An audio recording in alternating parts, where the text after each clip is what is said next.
ሚስጥራዊው የገንዘብ ዝውውር መረብ መጋለጥ 519 የባንክ አካውንቶች ለምን ታገዱ?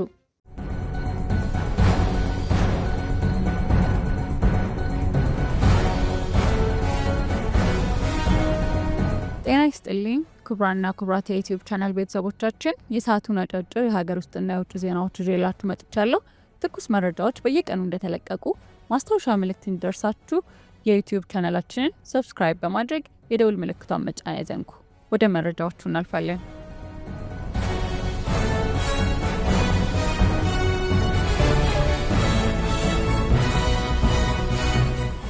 ሚስጥራዊው የገንዘብ ዝውውር መረብ መጋለጥ 519 የባንክ አካውንቶች ለምን ታገዱ? የብሔራዊ መረጃና ደህንነት አገልግሎት ትልቅ የሚባል የተቀናጀ ኦፕሬሽን በማካሄድ በህገወጥ የውጭ ምንዛሪ አሻጥሮች ውስጥ ተሰማርተው የነበሩ አካላትን በቁጥጥር ስር መዋሉን ይፋ አድርጓል። ይህ ክንውን ከመንግስት ቁልፍ የጸጥታና የፋይናንስ አካላት ጋር ተቀናጅቶ የተከናወነ ሲሆን በህብረተሰቡ የደረሱ ጥቆማዎች መነሻነት መሆኑ ተመላክቷል። ከዚህ ሰፊ ዘመቻ 112 ተጠርጣሪዎች በቁጥጥር ስር ውለዋል።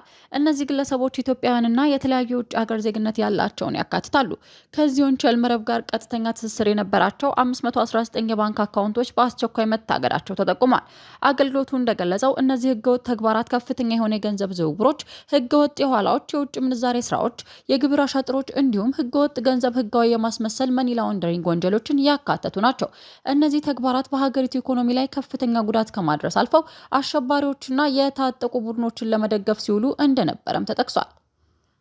በተለይም ህገ ወጥ በሆኑ ዓለም አቀፍ የገንዘብ አስተላላፊ ድርጅቶች፣ ፈቃድ በሌላቸው የውጭ ምንዛሬ ማስተላለፊያ መተግበሪያዎች፣ የክሪፕቶ ከረንሲ መተግበሪያዎች፣ ህገ ወጥ የኋላ አዘዋዋሪዎችና ደላሎች ላይ እርምጃ ተወስዷል። በተጨማሪም በወጪና ገቢ ንግድ ላይ አሻጥር የፈጸሙ አስመጪዎችና ላኪዎች እንዲሁም ህጋዊ ንግድ ሳይኖራቸው በህገ ወጥ ኋላ በመሰማራት ከፍተኛ ገንዘብ ሲያንቀሳቅሱ የነበሩ አካላት ተጠቂዎች ናቸው። በውጭ ሀገር የሚገኙ ኢትዮጵያውያን የሚልኩት የውጭ ምንዛሬ በብሔራዊ ባንክ መመሪያ ውጭ ወደ ሀገር እንዳይገባ በማድረግ ኢኮኖሚውን ሲጎዱ የነበሩ ፈቃዳቸው የተሰረዘባቸው ዓለም አቀፍ የኋላ አስተላላፊዎች በዚሁ እርምጃ ተመተዋል። የብሔራዊ ባንክ ህግን በሚጥስ መልኩ ያለ ፈቃድ ክሪፕቶ ከረንሲ መተግበሪያን ተጠቅመው በህገ ወጥ መንገድ የውጭ ምንዛሬ ሲያዘዋውሩ የነበሩ አካላት ላይም እርምጃው ተወስዷል። አገልግሎቱ ይህ የማያዳግም ህጋዊ እርምጃ ተጠናክሮ እንደሚቀጥል አስታውቋል። ሰላምን የሚያናጋው የጥይት ግኝት፣ በትግራይና አፋር ድንበር ላይ አዲስ ወታደራዊ ውጥረት ተፈጠረ። የኢትዮጵያ መንግስት በቅርቡ ከትግራይ ክልል ወደ አፋር ተተኩሷል የተባሉ የከባድ መሳሪያ ጥይቶች መገኘታቸውን ተከትሎ ምርመራ እያካሄደ መሆኑ ተሰማ። ይህ ክስተት የ2 ዓመት ደም አፍሳሽ ጦርነትን ያቆመው የ2022 የፕሪቶሪያ የሰላም ስምምነት እየተሸረሸረ ነው የሚለውን ስጋት አጠናክሮታል።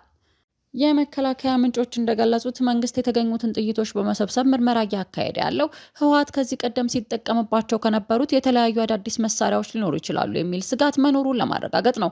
ይህ አዲስ ወታደራዊ ውጥረት የተፈጠረው ስምምነቱ በተለያዩ ምክንያቶች አደጋ ላይ መውደቁን የሚጠቁም አዲስ ትንታኔ በወጣበት ወቅት ነው። ሪፖርቱ በቅርቡ የትግራይና አፋር ክልሎች መካከል የተከሰቱ ግጭቶች እንዲሁም በትግራይ አመራሮችና በፌዴራል ባለስልጣናት መካከል እያደገ ከመጣው እምነት ማጣት ጋር ተዳምረው ሰላሙን አደጋ ላይ ጥለዋል ብለዋል። ትንታኔው አለመተማመኑ በዋነኛነት ዘገምተኛና ወጥነት የጎደለው የስምምነቱ አፈጻጸም መሆኑን ይጠቁማል። ምንም እንኳን መጠነ ሰፊ ውጊያ ቢቆምም እንደ ትጥቅ መፍታት፣ ታጋዮችን መልሶ ማዋሃድና ተፈናቃዮችን መመለስ ባሉ ቁልፍ ድንጋጌዎች ላይ መዘግየቶችና የጋራ ውንጀላዎች ተስተውለዋል። የፌዴራል መንግስት የትግራይ ባለስልጣናት ሙሉ በሙሉ ትጥቅ አልፈቱም፣ እንዲሁም ከአማራ ክልል ታጣቂዎች ጋር ይተባበራሉ ሲል ይከሳል። የትግራይ ክልል አመራሮች በበኩላቸው የፌዴራል መንግስት አስፈላጊ አገልግሎቶችና አስተዳደራዊ ገደቦችን በማንሳት በኩል እግሩን እየጎተተ ነው ሲሉ ይከሳሉ። በተለይም በአወዛጋቢው የትግራይና አፋር ድንበር ላይ የተከሰተው ግጭት የቆዩ ቁርሾችን በመቀስቀስ ለሰላሙ ስምምነት ትልቅ አደጋ ላይ መድረቅኑን ሪፖርቱ አሳስቧል። የሰላም ስምምነቱ ሙሉ በሙሉ መፍረስ ለኢትዮጵያ ብቻ ሳይሆን ለመላው የአፍሪካ ቀንድ መረጋጋት አስከፊ እንድምታ እንደሚኖረው ማስጠንቀቂያ ተሰጥቷል። አምባሳደር ሙዝ ገብረህይወት በሰጡት ቃል ህወሓት ሙሉ መሳሪያ አላስረከበም፣ መድፍ አለው፣ አሁን እያወጣው ነው ያሉ በሽራሮና በባድመ በኩል ለኤርትራ እየሰጠ ነው ብለዋል። የኤሌክትሪክ መቆራረጥን የሚቀንስ ስካዳ የኢትዮጵያ ኤሌክትሪክ አገልግሎት ወደ ዘመናዊ ቴክኖሎጂ። የኢትዮጵያ ኤሌክትሪክ አገልግሎት የኤሌክትሪክ ኃይል እንዳይቆራረጥና ሲቋረጥን ፈጣን መረጃ በመስጠት የአቅርቦት አስተማማኝነትን ለማሳደግ የሚያስችል ስካዳ የተሰኘ ዘመናዊ ቴክኖሎጂ ተግባራዊ እየተደረገ መሆኑን አስታውቋል። የኢትዮጵያ የኤሌክትሪክ አገልግሎት የኮሙኒኬሽን ስራ አስፈጻሚ የሆኑት አንዋር አብራር ለኢዜአ በሰጡት መግለጫ የኤሌክትሪክ ኃይል አቅርቦት ለዜጎች ኑሮ መሻሻልና ለኢንዱስትሪ ልማት ወሳኝ መሆኑን ጠቅሰዋል። አሁን ያለው መንግስት አዳዲስ የኤሌክትሪክ መሰረተ ልማቶችን ማስፋፋት፣ የኃይል ማመንጫዎችን መገንባትና ፍትሐዊ ተደራሽነትን ለማረጋገጥ እየሰራ መሆኑን ገልጸዋል። የአዲስ አበባን ጨምሮ በክልሎች የ4000 ትራንስፎርመሮችን አቅም ማሳደግ፣ ከ625 ኪሎ ሜትር በላይ ያረጁ መስመሮችና ፖሎችን በአዲስ መቀየር የሀገሪቷን የኤሌክትሪክ ኃይል ሽፋን 54 በመቶ ማድረስ እንደተቻለ አስረድተዋል። ለ2018 በጀት ዓመት ለ800,000 ደንበኞች ቆጣሪ የማሰራጨት እቅድ መያዙንም ተናግረዋል። የኃይል ተደራሽነትን ለማሳደግ ተግባራዊ እየተደረገ ያለው ስካዳ ቴክኖሎጂ የኤሌክትሪክ ኃይል በየትኛውም ቦታ ሲቋረጥ ወይም ከመቋረጡ በፊት ቢሮ ውስጥ ሆኖ መቆጣጠር ያስችላል። ይህም የየትኛው መስመር የትኛው ቦታ እንደተበላሸ በቅጽበት ለማወቅና ደንበኞች ከመደወላቸው በፊት ፈጣን ምላሽ ለመስጠት ይረዳል ተብሏል። በአሁኑ ወቅት ስካዳ በባህር ዳር፣ መቀሌ፣ ደሴ፣ ሐዋሳ፣ አዳማ፣ ድሬዳዋና ጅማ ከተሞች ተግባራዊ ሆኖ የቆየ ሲሆን በአዲስ አበባ ከተማ በአጭር ጊዜ ውስጥ ሙሉ በሙሉ እንደሚተገበር አንዋር አብራር አብራርተዋል። የአርሲው ግድያ አንድን ብሔር ወይም ሃይማኖትን ኢላማ አላደረገም። የሃይማኖት ተቋማት ጉባኤ የምርመራ ሪፖርት። የኢትዮጵያ የሃይማኖት ተቋማት ጉባኤ ከጥቅምት ወር አጋማሽ ጀምሮ በኦሮሚያ ክልል አርሲ ዞን በሚገኙ አንዳንድ ወረዳዎች በተፈጸመው ግድያ፣ እገታና ዝርፊያ ዙሪያ ያካሄደውን የመጀመሪያ ደረጃ የጥናትና ሪፖርት ይፋ አድርጓል። የመጀመሪያ ደረጃ ሪፖርቱ ውጤት እንዳመላከተው ጥቃቱ አንድን ሃይማኖትና ብሔርን ትኩረት ያደረገ ነው የሚለው መረጃ ስህተት መሆኑን ጉባኤው አጣጥሏል። ጉባኤው ሪፖርቱን የመጀመሪያ ደረጃ ብሎ የሰየመው የተጠቀሱት ወረዳዎች የተራራቁ በመሆናቸውና መሰረተ ልማት ውስንነት በመኖሩ ምክንያት ሁሉም ቦታ ላይ ደርሶ የመጨረሻ ሪፖርት ለማውጣት ጊዜ የሚፈልግ በመሆኑ ነው። የጉባኤው ጠቅላይ ጸሐፊ ሊቀ ንጉሳት ቀሲስ ታጋይ ታደለ በምስራቅ አርሲ ዞን በ5 ወረዳዎች በተፈጠረው ክስተት ያለው የሰው ሕይወት መጥፋቱን፣ አካል መጉደሉን፣ መፈናቀልና ንብረት መጥፋት መኖሩን አስረድተዋል። በጉዳዩ ላይ መረጃ ያሰባሰበው ልዑካን ከኢትዮጵያ ኦርቶዶክስ ተዋሕዶ፣ ከኢትዮጵያና ከኦሮሚያ እስልምና ጉዳዮች ጠቅላይ ምክር ቤት የተወከሉ አባላት እንዲሁም የጉባኤው ባለሙያዎችን የያዘ ነው። የአጣሪ ኮሚቴው ሰብሳቢ መላከ ሰላም ዳዊት ያሬድ እንዳብራሩት ጥናቱ በጉና ሽርካ፣ ሁንኩሎ፣ አቤና መርቲ ወረዳዎች ላይ ተሰርተዋል። በጉና ወረዳና ኖጃዊ ቀበሌ የሰው ሕይወት መጥፋት፣ ንብረት መውደም፣ ዝርፊያና እገታ እንደተፈጸመ አስረድተዋል። ተጎጂ ቤተሰቦችና የሰዎች ምላሽ ድርጊቱን የፈጸሙት ራሳቸው የኦሮሞ ነጻነት ሰራዊት ሸኔ ወይም ፋኖ ብለው የጠሩት እንደሆነ ሲገልጹ፣ ሌሎች ደግሞ ማንነታቸውን የማያውቁ በሌሊት የሚንቀሳቀሱና ምንም አይነት የሃይማኖት መገለጫ የሌላቸው ግለሰቦች መሆናቸውን ገልጸዋል። በሽርካ ወረዳ በተለያየ ጊዜ ዘር፣ እምነት፣ እድሜና ጾታ ሳይለዩ ግድያዎች ተፈጽመዋል። ህጻናት ታግተው ገንዘብ መጠየቂያ ተደርገዋል። ወላጆች ገንዘብ መስጠት ባለመቻላቸው ህጻኑ እየተገደሉ ተገልጸዋል። በተቀሩት መረጃዎችም ተመሳሳይ ድርጊቶች መከናወናቸው ተረጋግጧል። የመንግስት ምላሽ ወታደራዊ እርምጃ መወሰዱና በመንግስት መዋቅር ጭምር መስዋዕትነት እየተከፈለ መሆኑን የሚያሳይ ነው። በችግሩ ተጋላጮች በኩል ክስተቱ አንድን ወገን ብሔር ወይም ሃይማኖትን መሰረት ያደረገ ሳይሆን ሁሉንም የጎዳ መሆኑን ተገልጾላቸዋል።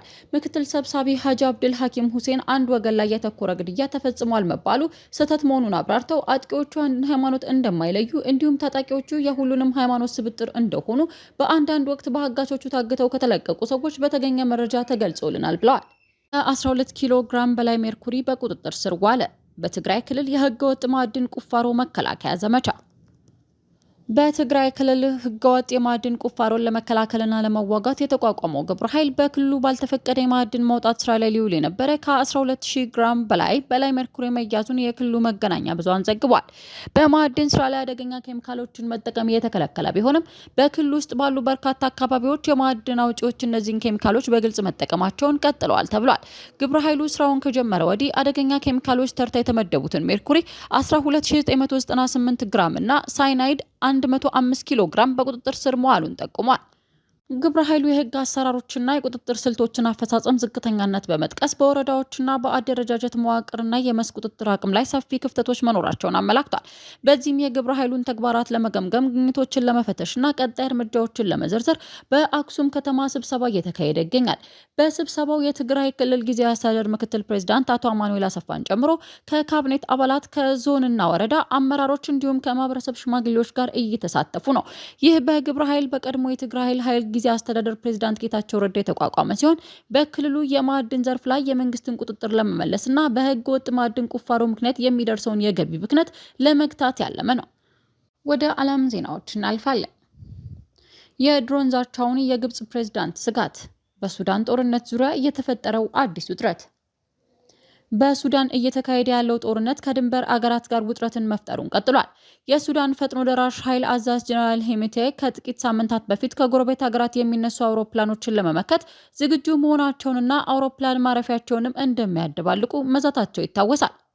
ይህ ዛቻ የሱዳን ደጋፊ ናቸው በተባሉት ጎረቤት ሀገራት ላይ ያነጣጠረ ሲሆን ግብጽና ኤርትራ ዋነኞቹ ናቸው። በይፋ ባልተረጋገጠ መረጃ መሰረት የግብጽን ስትራቴጂክ ወታደራዊ ማዕከል ለመደብደብ ዝግጅት መኖሩ ተሰምቷል። ከዚህ ማስጠንቀቂያ በኋላ የግብጹ ፕሬዝዳንት አልሲሲ የፈጥኖ ደራሹ ኃይል ደጋፊ ነች የምትባለውን አረብ ኤምሬትስ ማነጋገር መጀመራቸው ተገልጿል። በተለይም ፈጥኖ ደራሹ ከሰሞኑ ካርቱም ከደበደበ በኋላ በካይሮ ድንጋጤው እንደበረታ ተነግሯል። ድንጋጤው የበረታበት ምክንያት ደግሞ ወሳኝ የስትራቴጂክ ግዛት የሆነችው አልፋሽር ከተማ በፈጥኖ ደራሹ እጅ ስር በመግባቷ የኃይል ሚዛኑ በመቀየሩ ነው። የግብጽ መንግስት ብሔራዊ ጥቅማችን ይነካል በሚል ድንበሩን በጥብቅ ወታደራዊ ኃይል ለመጠበቅ እንቅስቃሴ እያደረገ ነው። ይህ በእንዲህ እንዳለ የሱዳኑ ፈጥኖ ደራሽ ኃይል አዲስ የድሮን እንቅስቃሴ ተሰምቷል። ጀነራል መሐመድ ሐምዲን ደጋሎ ድሮኖቻችን ምጽዋ፣ ዳላክና አስመራን ወደ ድንጋይ ዘመን ለመቀየር ዝግጁ ናቸው ሲሉ ተናግረዋል ተብሎ ተዘግቧል። ይህ ደግሞ በኤርትራ ላይም የተደቀነውን ስጋት ያሳያል። ክቡራን አድማጮቻችን ለሰዓቱ ብታዳምጣችሁ ያልኳቸውን አጫጭር መረጃዎች ያዳመጣችኋቸውን ይመስላሉ። ስለተከታተላችሁን ከልብ እያመሰገንኩ ከሰዓታት በኋላ በሌሎች አጫጭር ጥንክሮች እስከምንገናኝ በያላችሁበት መልካም ውሎ እመኛለሁ።